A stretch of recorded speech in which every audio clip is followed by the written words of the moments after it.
We finally heard from Emily Oster about TFMR, but it's not the response that any of the community is happy with. She posted a question and answer on her newsletter and on her website about why wasn't TFMR covered in her book.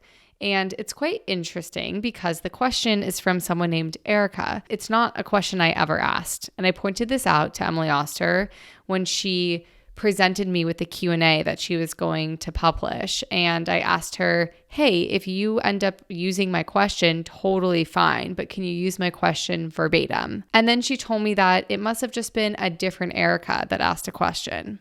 So that's interesting. Also, when I had reached out with my first Emily Oster video, her team reached out to me within 6 hours of posting the video saying, hey, we're actually going to be publishing a Q&A on TFMR. We were already going to do that. So let me get your feedback. It's just interesting that after years of never talking about TFMR, all of a sudden, it just so happens coincidentally that they would be publishing a Q&A on TFMR the day I posted the TFMR video. I have a lot of problems with the extremely brief Q&A that went out in her newsletter. And I know so does the community because I've already heard from all of you about it. There was a lot of language that Emily Oster used around intentionality and omitting TFMR from the book. As I posted in a previous article, it wasn't just an omission like she told me in the email. She actually talked about this with a journalist that it was intentional to leave TFMR out. If you leave out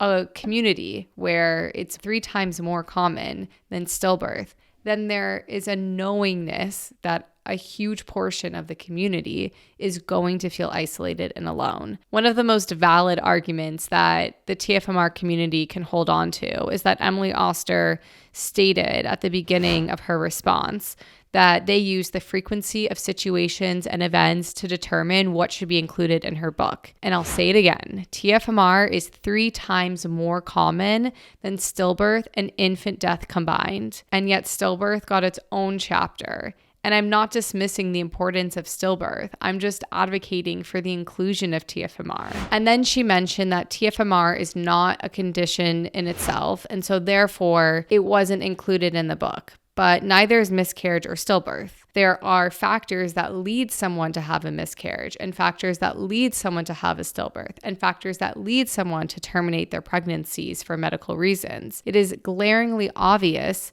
that TFMR should be there. It feels like this huge elephant in the room. None of the community is asking, please create this new chapter that never existed. We're simply asking to be acknowledged where we're not. In the article, she actually references a general guide that she and Dr. Nathan Fox created for the book. And as a maternal fetal medicine doctor, he talked about empowering people reading this book to bring difficult and complex matters with their doctors. I really just don't understand how a maternal fetal medicine doctor could talk about having complex discussions and conversations and making decisions without the mention of TFMR. So in ACOG, which is the American College of OBs, there are guidelines on how to guide patients through when they are potentially faced with a genetic condition. And the guidelines state that doctors should be very neutral. They should provide all of the information for their patient and help their patient in making a decision on whether to carry to term or whether to terminate. To me, it would be unethical that a maternal fetal medicine doctor would talk about genetic testing, prenatal testing, and then not discuss what people do with that information.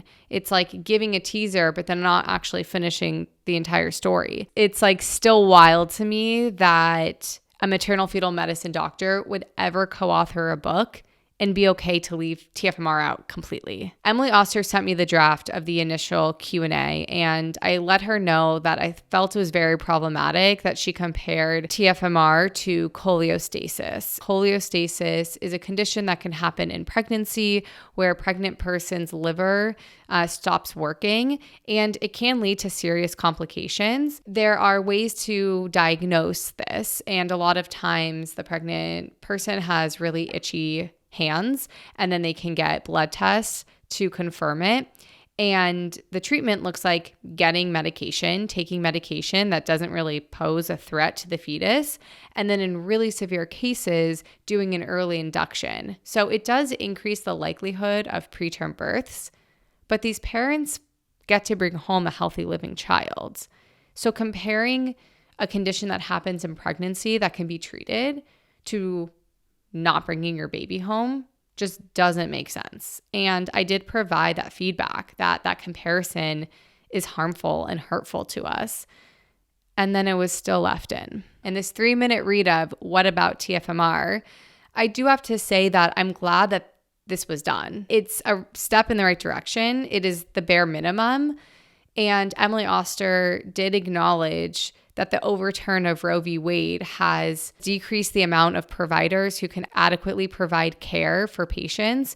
And I get the sense that she is pro-choice. So that leads me to believe that there are other reasons why this was left out in the book. I do appreciate that she is acknowledging that this was very isolating for us and that this is really hurtful and that our loss is real. But a 3-minute read doesn't actually help us. A 3-minute read doesn't actually validate our loss. This 3-minute read isn't posted on her Instagram. This 3-minute read is tucked between other articles around chemical sunscreen and breast milk color. It still is very stigmatizing that this was sent out in a newsletter tucked away from other topics. I did offer to talk with Emily Oster offline. I did ask her about her willingness to pursue the other recommendations.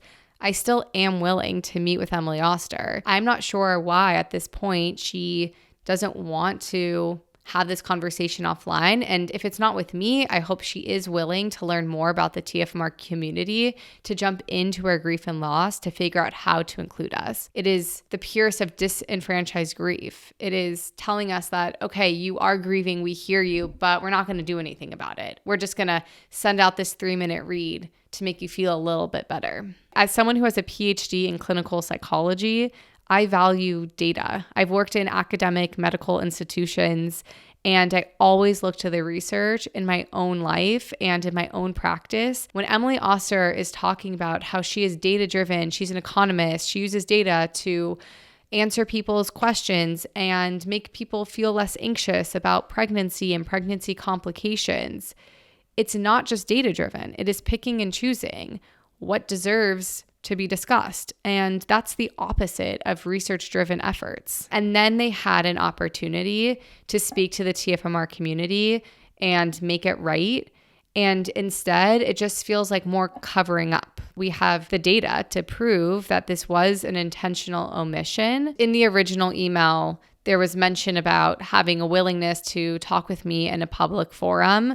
And since I have published more videos and sent more emails, she's no longer willing to do that. It's even more upsetting that they're still unwilling to just own it and share about why it was left out and then talk about what they can do in the future to include us. The TFMR community is exhausted. It's like we're fighting and fighting and fighting for our grief to be heard.